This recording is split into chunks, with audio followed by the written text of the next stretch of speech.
ये अराइज हो रहा होगा कि सर आपने के की वैल्यू ऐसे कैसे निकाली है, इतना कठिन क्यों कर दिया है। देखिए, मुझको आई की वैल्यू निकालना आता है, इस क्वेश्चन में से आई निकाल दूंगा, लेकिन मुझको के की वैल्यू निकालनी नहीं आती। मुझको के की वैल्यू निकालनी नहीं आती, इस वजह से मैंने इसको अल्फा के टर्म्स में निकाल लिया, क्योंकि आई निकाल लूंगा तो मुझको अल्फा पता चल जाएगा। अल्फा पता चल जाएगा तो इसमें बड़ा इजी हो जाएगा चीजों को निकालना। अरे आओ आओ, मुझे तुम्हारे इंतजार था। क्या मतलब तुम गलती से यहाँ पे आए हो? नहीं नहीं नहीं, अब तुम जा नहीं सकते, तुम जा नहीं सकते।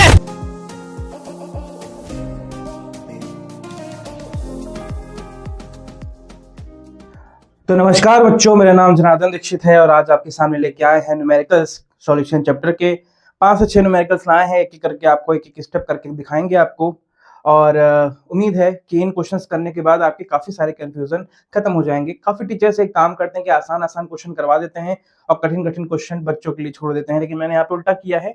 ऊपर वाला आप एक दो क्वेश्चन कह सकते हो आसान है, फिर नीचे सारे ही सारे भयंकर कॉन्सेप्ट वाले हैं। तो इन क्वेश्चंस को सीखिए और इन कॉन्सेप्ट को अगर आप सीख गए तो आसान वाले तो आप कर लोगे, कठिन वाले मैं करा दूं।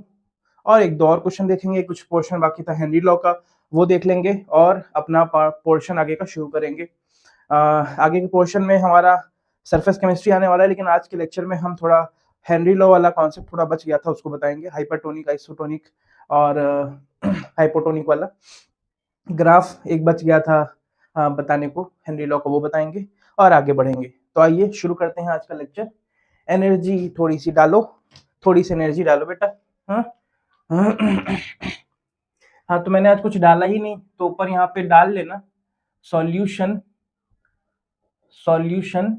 Numericals, solution numericals.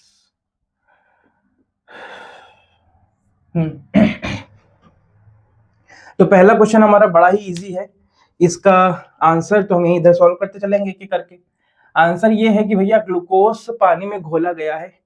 ग्लूकोज क्या होता है? C6H12O6। हाँ, और ग्लूकोज का फॉर्मूला क्या हो जाएगा ग्लूकोज का? सॉरी, फॉर्मूला तो हो गया। मास कितना हो जाएगा? 180 ग्राम। 180 ग्राम हो जाएगा कि नहीं हो जाएगा? 180 ग्राम।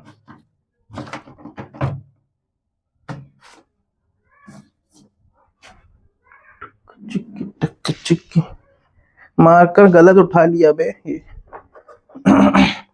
180 ग्राम 180 ग्राम पानी में घोला गया है इन वाटर। वाटर का कितना होता है normally?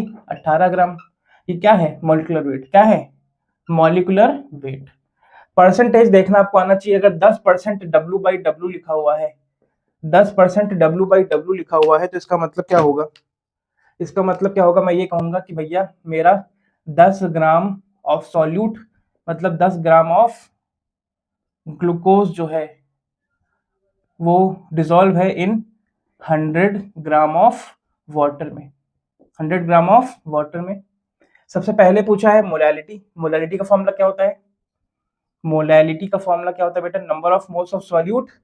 Number of moles of solute कैसे निकालें sir? Number of moles of solute, देखो मोल्स का फॉर्मूला क्या होता था? गिवन मास अपॉन में मॉलिक्यूलर मास। तो गिवन मास कितना? 10 ग्राम। मॉलिक्यूलर मास कितना? 180 ग्राम। अपॉन में weight of solvent. Weight of solvent, weight of solvent कितना होगा बेटा? यहाँ पे 100 ग्राम आपका पानी है और 10 ग्राम आपका ग्लूकोज है। सॉरी, 100 ग्राम यहाँ पे सॉल्यूशन होता है। 100 ग्राम सॉल्यूशन होता है। तो कोई अगर पानी की बात कर लेगा तो हमारा पानी कितने ग्राम होगा? 90 ग्राम। सॉल्वेंट कितना होगा? Solution minus solute, solution minus solute होगा। तो 90 ग्राम, 90 ग्राम। आज मार्कर ही नहीं चल रहे बे।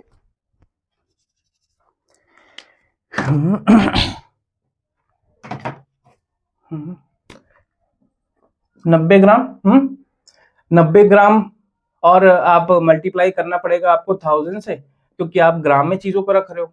सॉल्व कर लेंगे इसको थोड़ा सा और आ जाएगी आपकी मोलैलिटी। फिर क्या पूछा है? मोल फ्रैक्शन पूछा है। मोल फ्रैक्शन का फॉर्मूला क्या होता है? मोल फ्रैक्शन का फॉर्मूला क्या होता है?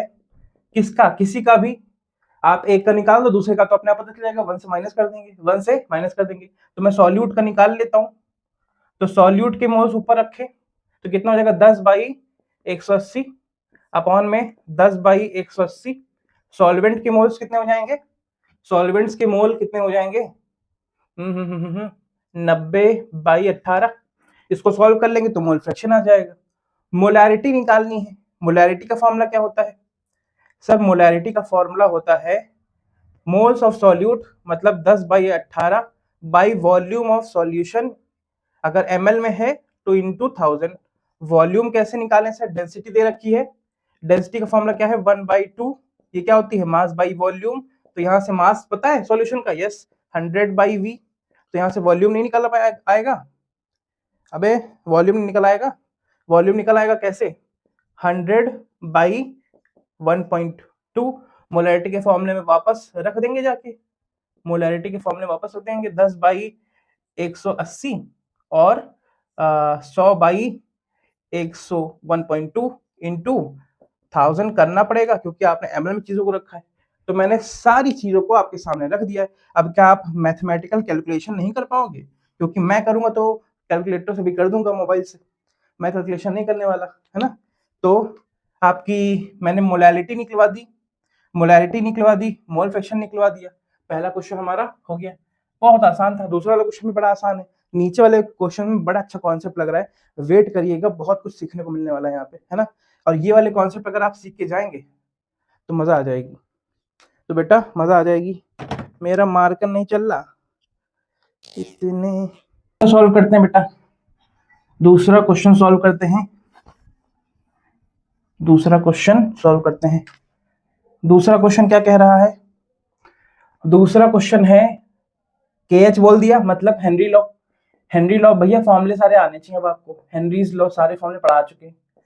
हेनरीज लॉ क्या कहता था कि भाई partial pressure of gas will be directly proportional to या फिर equal to KH into mole fraction of gas. Mole fraction of gas. ऐसा सॉल्युबिलिटी का मतलब जानते हो? सॉल्युबिलिटी का मतलब होता है कंसंट्रेशन। एक तरीके से वो पूछ रहा है कि तुम्हारा कितना अमाउंट गैस का डिसॉल्व कर चुका है आपके सॉल्वेंट के अंदर, यही तो सॉल्युबिलिटी होती है। तो एक तरीके से वो आपके कंसंट्रेशन ही पूछ रहा है। तो अगर मोल फ्रैक्शन आप निकाल दोगे तो ये सॉल्युबिलिटी ही है। ये क्या है? सॉल्युबिलिटी ही है। आप इसको अगर निकाल दोगे तो KH की वैल्यू दे रखी है। बस इसी कॉन्सेप्ट के लिए मैंने इसको करवाया। KH की वैल्यू कितनी? 4.27। अच्छा फिर क्या बोला बे? फिर मीथेन बेंजीन में मिला, इधर सॉल्युबिलिटी ढूंढनी है। कुछ प्रेशर दे रखा है, प्रेशर दे रखा था, मैंने नोट नहीं किया। प्रेशर जो हमारा गैस का प्रेशर है वो 760 mmHg कर देना। यूनिट में आपको बता चुका हूँ पहले भी, टॉर, mmHg, पास्कल, बार, ATM सब बता चुका हूँ, है ना। तो पी गैस में आप रख देना 760 mmHg और mmHg सामने से कट जाएगा। 4.27 10⁵ काई गैस। बस इसको आप थोड़ा सा सॉल्व कर लोगे तो काई गैस इज इक्वल टू आ जाएगा 760/4.27, ऊपर चला जाएगा 10⁻⁻5 हो जाएगा। इसको डिवाइड करने के बाद लग रहा है कि ये वैल्यू काफी छोटी आने वाली है। मतलब काई गैस का जो फ्रैक्शन है वो काफी स्मॉल आने वाला है। मतलब आपकी सॉल्युबिलिटी काफी कम है क्योंकि भाई आपका ज्यादा अमाउंट मिला ही नहीं है गैस का आपके सॉल्वेंट के अंदर, तो वैल्यू तो बड़ी कम होगी ही होगी। तो ये हमारा दूसरा क्वेश्चन था। तीसरा आंसर क्या है sir? Calculate the mass of non volatile solute to be dissolved in 114 gram of octane to be reduced 80%। याद कर लीजिए भैया, इसमें फॉर्मूला कौन सा लगेगा? नॉन वोलेटाइल सॉल्यूट बोला है और डिसॉल्व इन ऑक्टेन। ऑक्टेन भैया ऑर्गेनिक लिक्विड बोली है, मतलब नॉन वोलेटाइल सॉल्यूट है। और आपकी कौन सी है?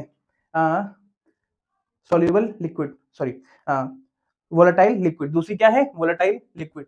तो फॉर्मूला कौन सा लगाएं बेटा?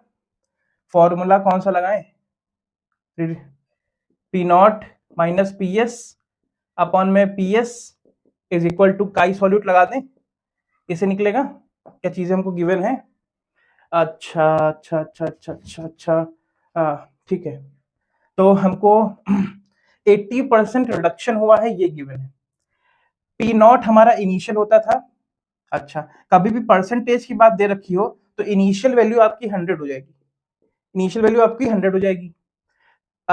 जो रिड्यूस होके प्रेशर हुआ है वो कितना हुआ है, 80% तक रिड्यूस हो गया है, 80% तक रिड्यूस हो गया है। अच्छा, तो मतलब कि पीएस जो होगा वो 80 हो चुका होगा, पीएस जो होगा वो 80 हो चुका होगा अपॉन में 100। ऐसे तो निकालते हैं बे, जैसे मान लो 420 में से तुम्हारे 400 नंबर आए तो 20 नंबर कम हुए, तो कैसे निकालते हैं, 420 नीचे रखते हैं और 420 में से -20, ऐसे रखते हैं कि नहीं रखते हैं। अच्छा, हाँ, रिड्यूस होके 80% बचा। तो क्या मैं इसको 20/100 बोल सकता हूँ, क्या मैं इसको 20/100 बोल सकता हूँ? यस सर, बोल सकते हैं। अगर बोल सकते हैं तो काई सॉल्यूट क्या है भैया, chi solute, chi solute, chi solute है हमारा, हमको मॉलिक्यूलर वेट पता है, वेट हमको नहीं पता, मॉलिक्यूलर वेट पता है 40, weight by 40 plus octane, octane क्या होता है, ऑक्टेन क्या होता है बे, 68H2n+2, H2CN, H2n+2 होता है। अगर ये 8 है तो ये कितना हो जाएगा, 16 18 18 हो जाएगा। मास कितना हो जाएगा इसका, 12 × 8 + 18 कितना हो जाएगा भाई इसका मास, इसका मास 18 के टेबल में कितना टाइम जाएगा रे, ये हाँ 96 टाइम जाएगा। तो 96 + 18 कितना होता है भाई, 96 + 18 104, 114 ग्राम, 114 ग्राम, हाँ यस। अरे वाह, तो बढ़ती बढ़िया है, ये तो 114/114 आ गया, ये तो कट गया, 1 चला जाएगा ये तो क्या यहाँ से W 20/100 यहाँ पे लिख दूं, और यहाँ पे W/40, यहाँ पे W/40 + 1 रख दूं, तो क्या इसको सॉल्व नहीं कर पाओगे, W की वैल्यू नहीं निकाल पाओगे? यस सर, इसकी W की वैल्यू हम निकाल लेंगे, इजी है, कैलकुलेशन तो हमको करनी आती है, वो हमको ना सिखाओ, आप हमको केमिस्ट्री सिखाओ, आप कैलकुलेशन सिखाने में अपना टाइम वेस्ट ना करो, ये मैं अपने आप से कह रहा हूँ, मैं अपने आप से कह रहा हूँ। तो क्वेश्चन नंबर 3 आपने कर लिया है। आगे आने वाले क्वेश्चन बहुत इंपॉर्टेंट है, तीनों क्वेश्चन बहुत ही खास हैं, आइए देखते हैं और समझते हैं।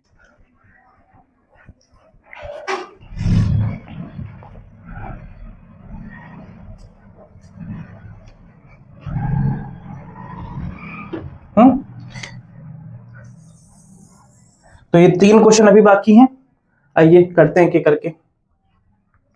केन शुगर इन वाटर 5% है by mass. Cane sugar formula क्या होता है, C12H22O11। इसका टोटल मास अगर निकालेंगे तो 342 ग्राम पड़ेगा मॉलिक्यूलर वेट। इसको मुझको मैंने याद कर लिया है, आप इसको निकाल भी सकते हो, है ना, मैंने कई बार निकाला है तो याद हो गया। वाटर का कितना होता है मॉलिक्यूलर वेट, 18 ग्राम, ठीक है। 5% मतलब जानते हो, 5% का क्या कहने का मतलब है, 5% का बाई मास, क्या कहने का मतलब भाई, W/W में, तो 5 ग्राम ऑफ सॉल्यूट, मतलब केन शुगर है तुम्हारा, केन शुगर है तुम्हारा इन 100 gram of solution, 100 gram of solution, मतलब कि तुम्हारा 95 ग्राम है वाटर का, सॉल्वेंट वही होगा ना, ठीक। तो पहली कंडीशन हमारी क्या है, तो पहली कंडीशन हमारी ये है कि cane sugar in water, delta TF पहले लगा दें, delta TF is equal to KF, KF की वैल्यू कहीं दे रखी है, फिर मैंने मिस कर दी है, KF की वैल्यू क्या मैंने मिस कर दी है, चलो देखते हैं, KF की वैल्यू की जरूरत पड़ेगी तो देखेंगे कि मैंने मिस किया कि नहीं किया, है ना। अच्छा, मोलैलिटी निकालनी है, मोलैलिटी तो पता चल जाएगी, यस सर, मोलैलिटी क्या हो जाएगा, 5/342 मोल्स ऑफ सॉल्यूट अपॉन में सॉल्वेंट का मास इनटू 1000। डेल्टा TF कितना होगा, बड़ा इंपॉर्टेंट है। केन शुगर इन वाटर का जो फ्रीजिंग पॉइंट है वो 271 सॉल्यूशन का है, ये सॉल्यूशन का फ्रीजिंग पॉइंट है। अगर केवल वाटर की बात करूं तो वो कितना होता है, वो होता है 100 डिग्री, मतलब कि 273 केल्विन होता है, यस सर, 273 केल्विन होता है। अगर 273 केल्विन होता है तो उसमें से माइनस करूंगा 271 केल्विन, तब हमारा डेल्टा टीएफ आएगा, तब हमारा डेल्टा टीएफ आएगा। ऐसे निकालते हैं डेल्टा टीएफ। भाई ये हमारा सॉल्वेंट का है और ये हमारा सॉल्यूशन का है, तो मुझको लग रहा है कितना आ जाएगा, 2 आ जाएगा। तो के एफ की वैल्यू यहां से निकाल सकते हैं। यस सर, के एफ की वैल्यू देखते हैं जरूरत पड़ेगी कि नहीं पड़ेगी।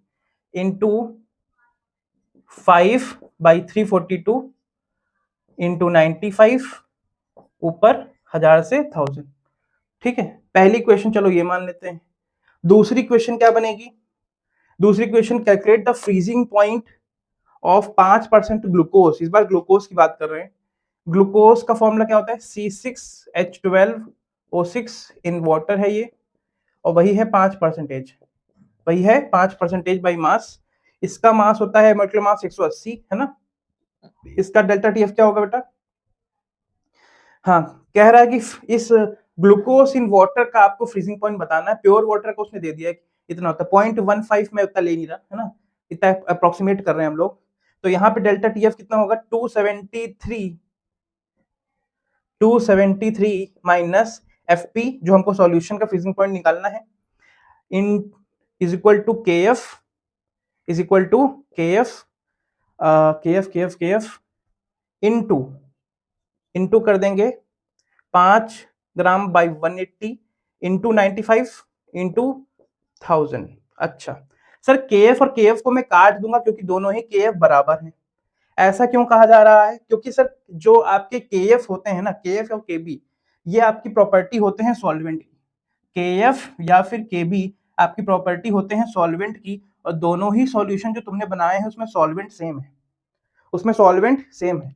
तो पहली इक्वेशन बनी और ये बनी दूसरी इक्वेशन। क्या पहली और दूसरी इक्वेशन को अगर मैं इक्वेट कर दूं, क्या अगर मैं उनको रेशियो ले लूं, उनका रेशियो ले लूं, इसको इससे डिवाइड कर दूं, तो क्या आपका ये फ्रीजिंग पॉइंट की वैल्यू नहीं निकल पाएगी? बड़ा इजी हो जाएगा, बड़ा इजी हो जाएगा आपका। 95 से 95 कट जाएगा, 5 से 5 कट जाएगा, 342 और 180 बचेगा, इसको बाद में काट लेंगे, 1000 से 1000 कट जाएगा, है ना। तो बचेगा यहाँ पे 273 माइनस एफ पी, और इधर क्या बच जाएगा? इधर 180 ऊपर चला जाएगा, 180 ऊपर चला जाएगा, 342, बस यहाँ से एफ पी निकाल लो बेटा, यहाँ से एफ पी निकाल लो, यहाँ से आंसर निकल आएगा, यहाँ से आंसर निकल आएगा। ठीक है, तरीका सिखा रहा हूँ कि कैसे करना होता है, कैसे करना होता है, इसको नोट करिएगा, देखिएगा।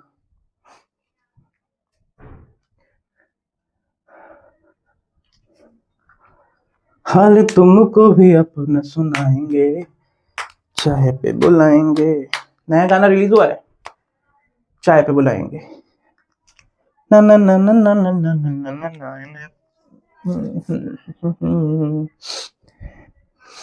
हाले दिल, हाले दिल, हाले दिल, हाले दिल, हाले दिल, हाले दिल, हाले दिल, हाले दिल।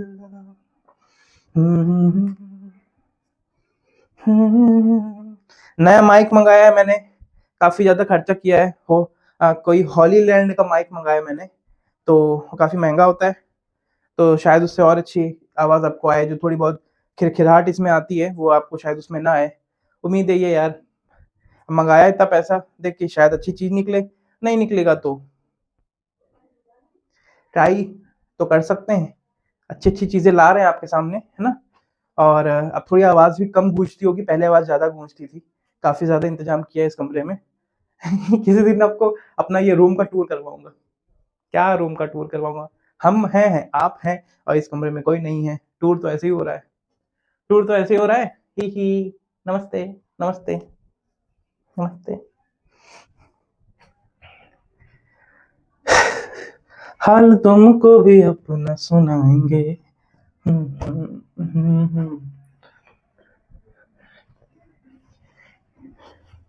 कभी ना छोड़ के दिल। अगला क्वेश्चन सीखने से पहले आपको पता होना चाहिए के ए क्या होता है। के ए क्या होता है बहुत ही इंपॉर्टेंट है। बस व्हाट इज के ए? व्हाट इज के ए? आई तो पता है वॉन्ट ऑफ फैक्टर होता है। के ए क्या होता है? के ए क्या होता है बे? आइए दिखाते हैं। एसिड C2H, एसिटिक एसिड है ये। एसिटिक एसिड में बस क्या किया जाता है कि एक H हटा दिया गया, एक फ्लोरो लगा दिया गया, इसको कहते हैं फ्लोरो एसिटिक एसिड। फ्लोरो एसिटिक एसिड। एसिड एसिड पानी में घोला गया है। पानी में जब भी एसिड घोला जाता है तो एसिड टूटता है, जैसे CH3FCOO माइनस में प्लस H प्लस में। अच्छा अच्छा अच्छा अच्छा, देखो आपको मैंने कभी पढ़ाया था एक चीज, इक्विलिब्रियम कांस्टेंट। दोबारा देख लो, प्रोडक्ट का कंसंट्रेशन अपॉन में रिएक्टेंट का कंसंट्रेशन अगर हो, प्रोडक्ट का कंसंट्रेशन उसके पावर में बैलेंसिंग कोफिशिएंट, जैसे यहाँ पे बैलेंसिंग कोफिशिएंट क्या है 1 है, यहाँ पे भी क्या है 1 है, यहाँ पे भी क्या है 1 है, अपॉन में रिएक्टेंट का कंसंट्रेशन उसकी पावर उसका बैलेंसिंग कोफिशिएंट। अगर आप ये निकाल रहे हो तो आप रिएक्शन का इक्विलिब्रियम कांस्टेंट निकाल रहे हो। इक्विलिब्रियम, अच्छा इक्विलिब्रियम तो जानते हो क्या होगी, जब रिएक्शन आगे भी ना जा रही हो ना पीछे जा रही हो, कहीं ना कहीं जाके अटक गई हो, आपका रिएक्टेंट ना घट रहा हो, प्रोडक्ट ना बढ़ रहा हो, है ना। अच्छा, अगर मैं इसी इक्वेशन में बात करूं, चलो मानते हैं कि CH3FCOOH ये आपका टूट रहा है CH3FCOO minus plus H plus, ठीक। इसका मैं अगर आपको K निकाल, मतलब कि इक्विलिब्रियम कांस्टेंट निकाल के इसको मैं KB से दिखाता हूँ। इक्विलिब्रियम कांस्टेंट K से दिखाते हैं, KC से दिखाते हैं, है ना। बट यहाँ पे एसिड की बात हो रही है, इस वजह से मैं इसको KC नहीं KA बोलूंगा। C क्या होता है? कंसंट्रेशन। C क्या होता है? कंसंट्रेशन। C क्या होता है? कंसंट्रेशन। तो मैं यही बोल दूंगा भैया कि हमारा जो CH3COO माइनस का जो प्रोडक्ट होगा, जो कंसंट्रेशन होगा, H प्लस का जो कंसंट्रेशन होगा, जो बढ़ा होगा, और जो हमारा रिएक्टेंट का कंसंट्रेशन जो घट चुका होगा, जो घट के बच चुका होगा, उसको रख दो, वही आपका सॉल्यूशन हो जाएगा। तो चलो इसको थोड़ा सा सॉल्व कर लेते हैं। इनिशियली मैं मान लेता हूं कि मैंने इस एसिड का C कंसंट्रेशन लिया,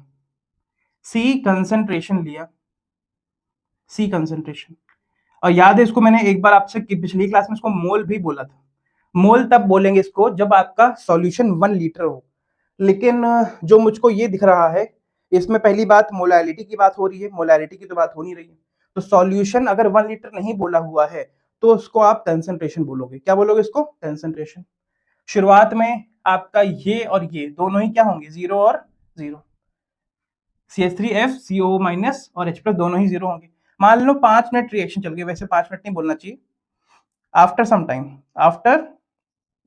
टाइम क्योंकि ऐसा क्वेश्चन में कुछ दे रखा टाइम में, हाँ, कुछ ना कुछ अमाउंट आपका डिसोसिएट किया है कि नहीं किया है, इसी को तो कहते हैं डिसोसिएशन।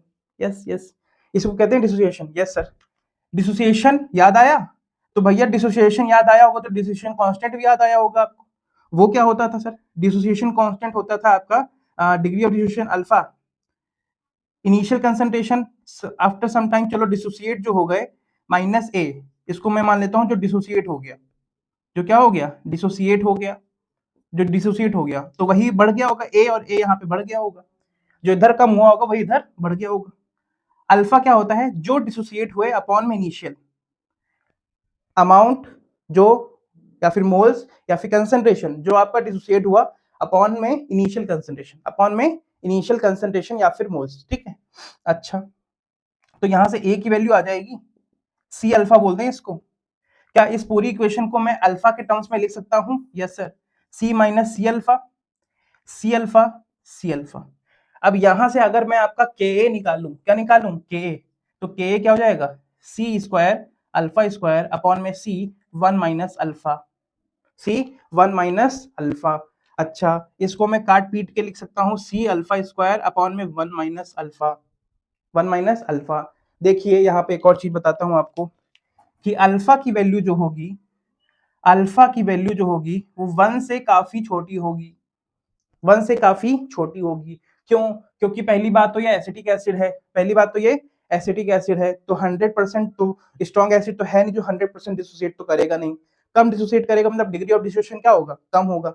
अगर ऐसा कुछ है तो आपका ये फॉर्मूला जो है वो क्या हो जाएगा, Ka इक्वल टू मैं C अल्फा स्क्वायर बोल सकता हूँ, K equal to C alpha square बोल सकता हूँ। नीचे वाला अल्फा अगर 1 से काफी छोटा है तो 1 से माइनस करने पे कोई फर्क पड़ने वाला नहीं है, उस ऊपर उसका स्क्वायर है, काट तो नहीं सकते थे ना, काट तो नहीं सकते थे, 1 माइनस के साथ था, तो ऊपर वाला टर्म रह जाएगा, नीचे वाला टर्म 1 हो जाएगा, नीचे वाला टर्म 1 हो जाएगा। तो इसको आप अभी दिमाग में बैठाइए कि आपका जो एसिड का Ka है वो क्या है, C alpha square, C alpha square. ये हम दोबारा पढ़ेंगे इक्विलिब्रियम में, हेलो, ये हम दोबारा पढ़ेंगे कहाँ पे, इक्विलिब्रियम में, ठीक है, इसको नोट करिएगा। ये अराइज हो रहा होगा कि सर आपने Ka की वैल्यू ऐसे कैसे निकाली है, इतना कठिन क्यों कर दिया है। देखिए मुझको I की वैल्यू निकालना आता है, इस क्वेश्चन में से I निकाल दूंगा, लेकिन मुझको Ka की वैल्यू निकालनी नहीं आती, मुझको Ka की वैल्यू निकालनी नहीं आती, इस वजह से मैंने इसको अल्फा के टर्म्स में निकाल लिया, क्योंकि I निकाल लूंगा तो मुझको अल्फा भी पता चल जाएगा, अल्फा पता चल जाएगा तो इसमें बड़ा इजी हो जाएगा चीजों को निकालना, चीजों को निकालना बड़ा इजी हो जाएगा। C क्या है अपना, कंसंट्रेशन, C क्या है अपना, कंसंट्रेशन। तो Ka का फॉर्मूला निकालना हमको जरूरत थी, आप चाहते तो कई टीचर्स को रटवा देते हैं, याद करवा देते हैं कि Ka की वैल्यू इतनी होती है, लेकिन मैंने निकाल दिया है पूरा। इसको इक्विलिब्रियम चैप्टर में दोबारा पढ़ेंगे, इसको इक्विलिब्रियम चैप्टर में दोबारा पढ़ेंगे।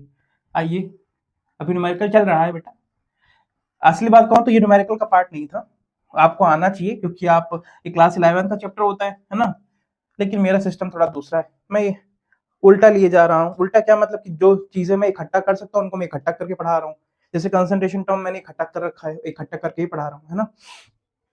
तो आइए आइए क्वेश्चन पे, इसका CH2FCOOH इसका मास निकालो बे, कार्बन का 12 होता है, फिर 2, फ्लोरीन का कितना होता है, 9 होता है, 9 19 होता है, फिर कार्बन का 12 होता है, फिर ऑक्सीजन का 16 होता है, फिर 16 होता है, फिर 1 होता है ना, यही है ना। ऐड कर दो बे, 12 से 12 ऐड करेंगे 24, 24 में 2 ऐड करेंगे 26, 26 में एक और ऐड कर देंगे 27, 27 19 और 16 कितना हो जाएगा, 27 19 और 16, इसको मैं लिख सकता हूँ 27 प्लस 1 इधर कर दें तो ये 35 हो जाएगा, 35 50 62 है, 62 ग्राम आएगा भाई, भाई 62 ग्राम। देखो 12 2 19 12 16 16 1 सही है, हाँ 12 12 24 12 12 24 26 27 कर दिया था, फिर 19 16 और 16, यस यस 16 और 16 करना था यहाँ पे बे, 16 और 16 32, 27 प्लस 19 प्लस 32। अब बताओ बे, इसमें इसमें एक इधर ऐड कर दें, 3 इधर का ऐड कर दें तो कितना हो जाएगा, ये 30, 30 और 46, 46 प्लस 32 ये हो जाएगा 78 ग्राम्स, इस बार सही है, यस सर। 3 इधर ऐड कर दिए 30 हो गया, और 30 में 16 बचा 46 हो गया, 46 32, ठीक है ठीक है 78 ग्राम, ठीक है, इसको देख लेना, इतना क्या करूं मैं, है ना, अपना क्वेश्चन करवाता हूं। तो डेल्टा टीएफ जो है उसने बोल दिया है 1, अच्छा मैंने क्वेश्चन शॉर्ट करके लिखा हुआ है तो एक दो चीजें मैं खा गया हूँ। डेल्टा टीएफ ये ऑब्जर्व्ड है, इसने क्वेश्चन में बोला हुआ है, ये एनसीईआरटी का क्वेश्चन है, क्वेश्चन नंबर आप देख लीजिएगा, एनसीईआरटी के 40 क्वेश्चन में से आखिरी के 10 क्वेश्चनों में होगा, है ना। अच्छा 1 डिग्री सेल्सियस ऑब्जर्व्ड बोल दिया था, 1 डिग्री सेल्सियस ऑब्जर्व्ड है ये, अच्छा और कुछ दिया था, यस सर, केएफ की वैल्यू दी थी, केएफ की वैल्यू आपकी 1.86 दी थी, केल्विन केजी पर मोल, केल्विन केजी पर मोल, केल्विन केजी पर मोल। तो delta TF observed is equal to i theoretical, yes theoretical क्या होगी जो हम थ्योरी से निकालते हैं, आई के एफ लिखेंगे यहाँ पे 1.86, मोलालिटी क्या होगी, वही अपना कंसंट्रेशन, क्या होगा कंसंट्रेशन, कंसंट्रेशन है ना।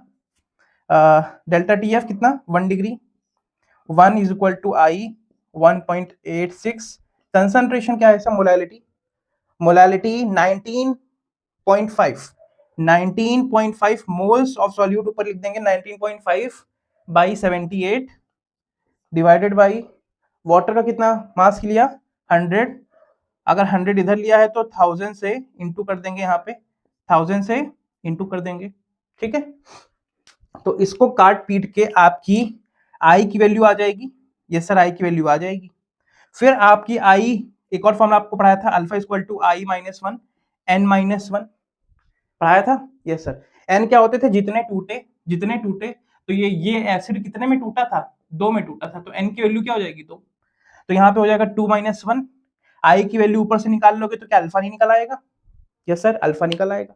और जैसे ही अल्फा निकल आएगा तो के का फॉर्मूला तो अभी देखा था, के इक्वल टू सी अल्फा। सी क्या था? Concentration, molality. तो यहाँ से सॉल्व होके निकल सकती है, यहाँ से सॉल्व होके निकल सकती है। मोलैलिटी का फॉर्मूला अलग से निकाल लेना बे, या फिर इसको एक काम करना, इसको सॉल्व करो और सी की वैल्यू को रहने दो साथ में, काट देंगे बाद में काट देंगे बाद में। यस सर, इसको सी की वैल्यू यहाँ पे ऐसे ही रहने दो, कंसंट्रेशन। आई की वैल्यू यहाँ से निकाल दो, वो जो भी टर्म्स में निकलेगी, मान लो वो कुछ करके सी वैल्यू निकल रही, तो यहाँ पे रख देना, आई आपका उसके टर्म्स में आ जाएगा। या फिर आप चाहो तो कर भी सकते हो यार, क्या बोलूं, 19.5 अपॉन में 78 अपॉन में इसके कितना 500 ग्राम इंटू 1000। इसको आप, ये सी है, ये आपका सी है, इसको आप अलग से सॉल्व कर सकते हो। तो आई की वैल्यू आपको निकालना सिखा दी, अल्फा से आप निकाल लोगे, अल्फा की वैल्यू निकाल लोगे, आई की वैल्यू निकालने के बाद उसको के की वैल्यू में रख के सी अल्फा निकाल लोगे, तो आपका के की वैल्यू भी आ जाएगी। ये क्वेश्चन समझ में आया? नहीं आया तो दोबारा देखो बेटा, दोबारा देखो इस क्वेश्चन को, जो पुरानी एक डेरिवेशन करी उसको देखो और इसका सॉल्यूशन देखो। ये है असल में सॉल्यूशन। ये वाला फॉर्मूला आपको पहले से पता होना चाहिए था, ये वाला फॉर्मूला आपको पहले से पता होना चाहिए था। आइए आखिरी क्वेश्चन करते हैं। आखिरी क्वेश्चन भी बड़ा कॉन्सेप्ट वाला है, इसमें फिर से एक चीज समझानी पड़ेगी आपको और फिर हम करेंगे इस क्वेश्चन को, ठीक है। आखिरी क्वेश्चन भी बड़ा मजेदार है, आइए दिखाते हैं आपको। आखिरी क्वेश्चन भी बड़ा मजेदार है, सॉल्युबिलिटी की बात कर रहा है। एक तरीके का आप सॉल्युबिलिटी को आप वो समझ लो, कंसंट्रेशन। सॉल्युबिलिटी को आप क्या समझ लो कि ये सीधे सीधे आपसे पूछना चाह रहा है कि कंसंट्रेशन कितना है, क्योंकि कंसंट्रेशन भी आपका यही होता है कि कितना अमाउंट आपका सॉल्यूट का सॉल्वेंट में डिसॉल्व हुआ, और सॉल्युबिलिटी भी यही होती है कि आपका अमाउंट कितना सॉल्यूट का सॉल्वेंट में डिसॉल्व हुआ। सॉल्यूट क्या है? कॉपर सल्फेट आपका सॉल्ट है, इसको पानी में डाला जा रहा है एक्वस में, ये टूट रहा है कॉपर +2 और सल्फर -2 में टूट रहा है, ठीक है। अच्छा चलो चलो चलो चलो चलो चलो चलो, अच्छा कॉपर सल्फेट ये सॉलिड में होगा, आयन जो निकला होगा एक्वस में बन चुका होगा, ये भी एक्वस में बन चुका होगा, ठीक है। अच्छा, इसमें से अगर मैं इक्विलिब्रियम कांस्टेंट निकालूं तो उसको मैं बोलूंगा KSP। वहां पे ए का मतलब एसिडिटी था, एसिड का मतलब था, एसपी मतलब यहाँ पे सॉल्युबिलिटी है। क्या है यहाँ पे? सॉल्युबिलिटी है। आप सॉल्युबिलिटी के टर्म्स में निकालने जा रहे हो, ठीक है, KSP बोलूंगा। तो मैं अगर कह दूं कि भैया कॉपर +2 का कंसंट्रेशन और S2 माइनस का कंसंट्रेशन ऊपर और नीचे अगर कॉपर सल्फेट का कंसंट्रेशन अगर रख दो तो हमारा काम बन जाए, अच्छा एक और मैं बात बोलूं, इक्विलिब्रियम कांस्टेंट में आपका सॉलिड वाला कभी भी काउंट नहीं होता, चाहे वो रिएक्टेंट की तरफ हो और चाहे वो प्रोडक्ट की तरफ हो। ऐसा क्यों? क्योंकि सर सॉलिड का कंसंट्रेशन हम चेंज हुआ है ऐसा मानते ही नहीं है, क्योंकि अगर मान लीजिए ये छोटा सा हमारा मार्कर है, सॉलिड है, इसका मैं छोटा सा पार्ट ले लूं चाहे बड़ा सा पार्ट ले लूं, चाहे अमाउंट में जितना भी कम ज्यादा कर दूं, क्या इसका कंसंट्रेशन चेंज होगा? नहीं। बट अगर लिक्विड और गैस की बात करूं तो उनका कंसंट्रेशन अलग अलग जगह पे, उनकी अगर कंसंट्रेशन देखी जाए तो अलग अलग हो सकती है, लेकिन सॉलिड का अगर ये वाला पोर्शन मैंने ले लिया तो छोटा पार्ट ले लूं चाहे बड़ा पार्ट ले लूं, कंपोजिशन तो एक ही होगा ना, कंपोजिशन तो एक ही होगा, तो सॉलिड का कंपोजिशन चेंज नहीं होता। अच्छा आइए आइए उसमें आगे करते हैं, मतलब कि ऐसा है, तो सॉलिड को हम नहीं लेंगे क्योंकि उसका कंसंट्रेशन चेंज नहीं होता, कंसंट्रेशन चेंज नहीं होता, भी यही मान लो। इसको इक्विलिब्रियम में और अच्छे से समझाएंगे आपको, चेंज नहीं होता, ठीक। तो मतलब कि अगर मैं बात करूं तो मैं इसको अब मानते हैं, इनिशियली हमारा कंसंट्रेशन C था, इसको सॉल्ट को पानी में डाला गया तो इसके आयन 0 होंगे। फिर कुछ देर बाद आपका कुछ ना कुछ अमाउंट रिएक्ट कर चुका होगा या फिर कुछ ना कुछ अमाउंट डिसोसिएट हो गया होगा, सॉल्युबल हो चुका होगा, है ना। अच्छा, जो अमाउंट आपका डिसोसिएट हो गया, सॉल्युबल हो गया, इसको मैं एस मान लेता हूँ। एस अमाउंट ही आपका इधर घटेगा, एस अमाउंट ही आपका इधर बढ़ेगा और इधर बढ़ेगा। एस आपकी, मैं यहाँ पे आपको सॉल्युबिलिटी भी बोल सकता हूँ और इसको मैं कंसंट्रेशन भी बोल सकता हूँ। इसको मैं क्या बोल सकता हूँ? कंसंट्रेशन भी बोल सकता हूँ। ऊपर अभी समझा के आया हूँ। तो KSP का फॉर्मूला क्या हो जाएगा? KSP का फॉर्मूला हो जाएगा एस स्क्वायर। क्या हो जाएगा? एस स्क्वायर अपॉन में 1 हो जाएगा। सॉल्युबिलिटी प्रोडक्ट देखो, solubility product S into S, S into S, ये सॉल्युबिलिटी प्रोडक्ट है, वैल्यू दे रखी है, यस। तो 6 इंटू 10 की पावर 6 एस स्क्वायर, ये वैल्यू दे दी आपको, है ना। फिर पूछ रहा है कि मोलैरिटी निकाल के बता दो। अबे यार, मोलैरिटी क्या, सीधे कंसंट्रेशन पूछो ना, मोलैरिटी क्या है? कंसंट्रेशन ही तो है। कह रहा है कि केवल एस की वैल्यू निकाल के बता दो, तो एस की वैल्यू √6 10 की पावर 6 हो जाएगी। तो इसको मैं क्या लिख सकता हूँ? √6 10 की पावर 3। √6 को थोड़ा सॉल्व कर लो, √6 को थोड़ा सा सॉल्व कर लो, क्या हो सकता है √6? देखो, √4 होता है आपका 2, √9 होता है आपका 3, मतलब √6 की वैल्यू आपकी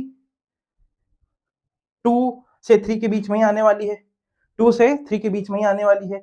और मुझको लग रहा है ये 2.5 से थोड़ी नीचे आएगी, क्योंकि 4 और 9 के बीच का डिस्टेंस कितना है? 4 और 9 के बीच का डिस्टेंस कितना है बे? 4 और 9 के बीच का डिस्टेंस है 5, 5 का आधा करूंगा तो 2.5 होता है, मतलब 6.5 अगर होता है तो उसको मैं 2.5 बोल देता।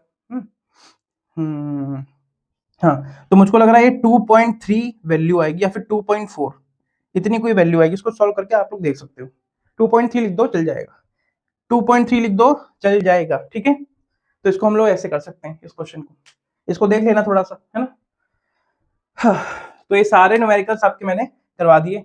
इसके बाद थोड़ा सा पोर्शन बच रहा है आपका हेनरी लॉ का, वो करवाते हैं, फिर आगे बढ़ते हैं।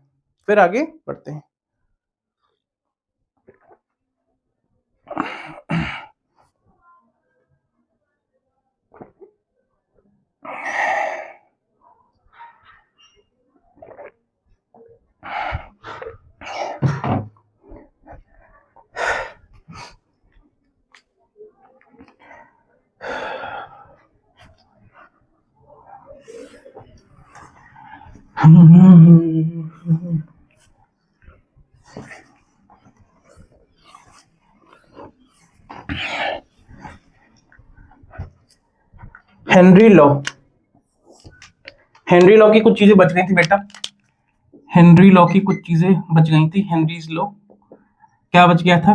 इसकी इक्वेशन क्या होती है? P gas is equal to KH chi gas. अच्छा, क्या पहले बताएं? हाँ, अगर आपके सॉल्यूशन 1 है मान लो इधर, और ये मान लो इधर सॉल्यूशन 2 है, इसका ऑस्मोटिक प्रेशर वाला थोड़ा पार्ट बचा था। रुक जा। पहली बात, आपको ये इक्वेशन पता होनी चाहिए, y = mx + c। ये क्या है? ये स्ट्रेट लाइन की इक्वेशन है, स्ट्रेट लाइन की इक्वेशन है। कैसे बनाई जाती है ये वैल्यू? देखिए, स्ट्रेट लाइन की इक्वेशन मतलब ग्राफ के बीच में अगर एक सीधी लाइन खींच दूं तो उसकी इक्वेशन है ये, उसकी इक्वेशन है, जहां पे y एक्सिस पे ये है, x एक्सिस पे ऐसा है। अच्छा, ये जिस एंगल पे जा रहा है इसको बोला जाता है स्लोप, स्लोप। अगर मैंने वैल्यू, यह स्लोप है, स्लोप आपका m होता है, स्लोप आपका x के साथ जो इनटू है वो आपका m है, ठीक। अगर ये ऐसा ग्राफ मैंने ऐसे बना दिया है, मतलब आपकी जो ग्राफ शुरुआत हो रही है वो स्ट्रेट लाइन ही अभी इंक्रीज हो रहा है, लेकिन सर वो अभी 0 से स्टार्ट नहीं हो रहा, वो किसी वैल्यू से स्टार्ट हो रहा है। यहाँ पे जो वैल्यू, जिस वैल्यू से स्टार्ट हो रहा है उस वैल्यू को हम बोलेंगे c। यहाँ पे c की वैल्यू आपकी 0 है, तो यहाँ की वैल्यू हो जाएगी आपकी y = mx, यहाँ की वैल्यू हो जाएगी y = mx + c। अभी भी जो आपका स्लोप होगा, एक यहाँ पे इमेजिनरी लाइन मान लो, तो अभी जो आपका स्लोप होगा वो आपका m ही होगा,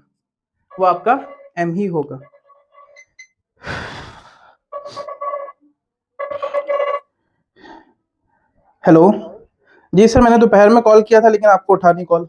तो वापस आओ, तो इस इक्वेशन को भी हम क्या इन इक्वेशन में से किसी से मैच कर सकते हैं क्या? हमारा अगर मैं एक ग्राफ बना दूं पी गैस के बीच में और काई गैस के बीच में, तो क्या वो भी एक स्ट्रेट लाइन जाएगी? यस सर, मुझको लग रहा है P gas is equal to chi gas K H, chi gas जो है ये मुझको y लग रहा है, ये मुझको x लग रहा है, ये मुझको m लग रहा है, और c यहाँ पे क्या है? 0 है। c यहाँ पे क्या है? 0 है। तो मुझको लग रहा है कि यहाँ का जो स्लोप होगा, यहाँ का जो स्लोप होगा वो आपका kh होगा। ये कभी कभी पूछा जाता है ग्राफ, इस वजह से मैंने आपको बता दिया, इस वजह से मैंने आपको बता दिया, ठीक है।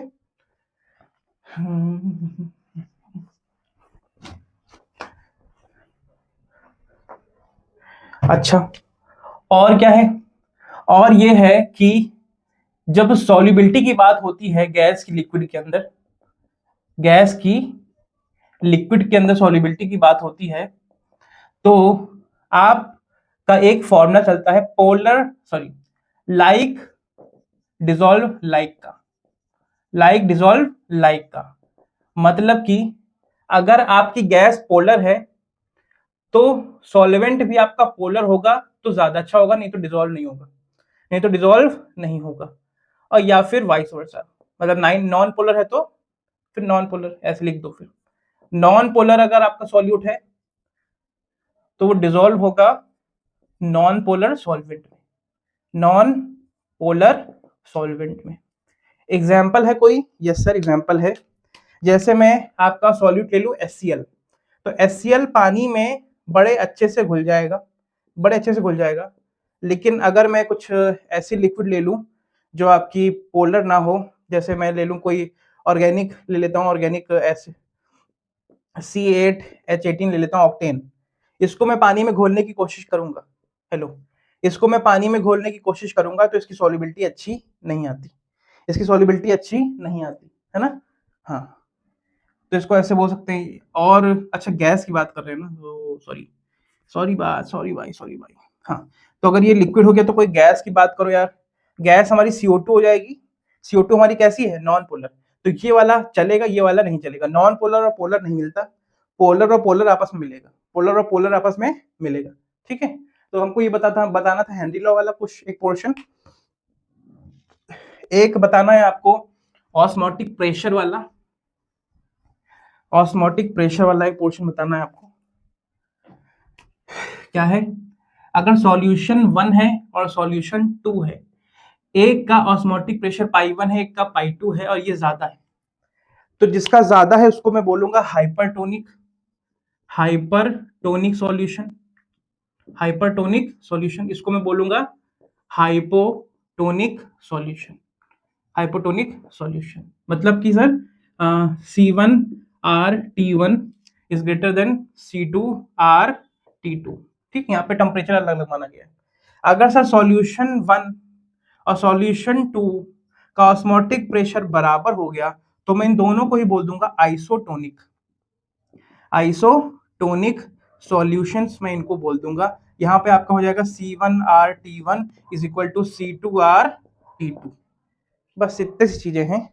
ये चैप्टर आज आपका पूरी तरीके से खत्म हो चुका है, 9 क्लास में मैं करा दिया हूँ, और क्वेश्चन आप करने को बोलोगे तो वो भी करा देंगे, है ना। तो इतना ही पोर्शन आज रखते हैं, कुछ और खास नहीं है आज बताने को। अगला लेक्चर आपका सरफेस केमिस्ट्री का आएगा, जल्दी ही उस लेक्चर को बना लेंगे और डाल देंगे। कोशिश कर रहे हैं कि जल्दी जल्दी हो पाए, लेकिन बहुत जल्दी करने की जरूरत नहीं है, टाइम है हमारे पास काफी, 4-5 महीने अभी भी बाकी हैं, और 4-5 महीने अगर रोज अगर चीटी की तरह भी चलते रहेंगे तो हो जाएगा बेटा, तो हो जाएगा।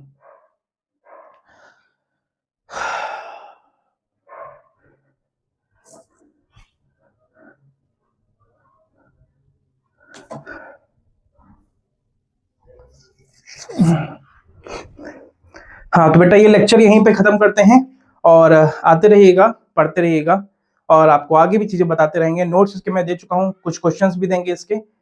लेक्चर को पढ़िए, आखिरी लेक्चर है, मन लगा के पढ़िए। सरफेस केमिस्ट्री होगा अगला टॉपिक, अगला लेक्चर। धन्यवाद। मेरा नाम है जनार्दन दीक्षित था और रहेगा आपका चुन्नू मुन्नू। मेरे प्यारे बच्चों, पढ़ते रहो। लेक्चर का लिंक यहाँ पे आ रहा है बेटा, पुराने लिंक देख लो, पढ़ते लिखते हो नहीं।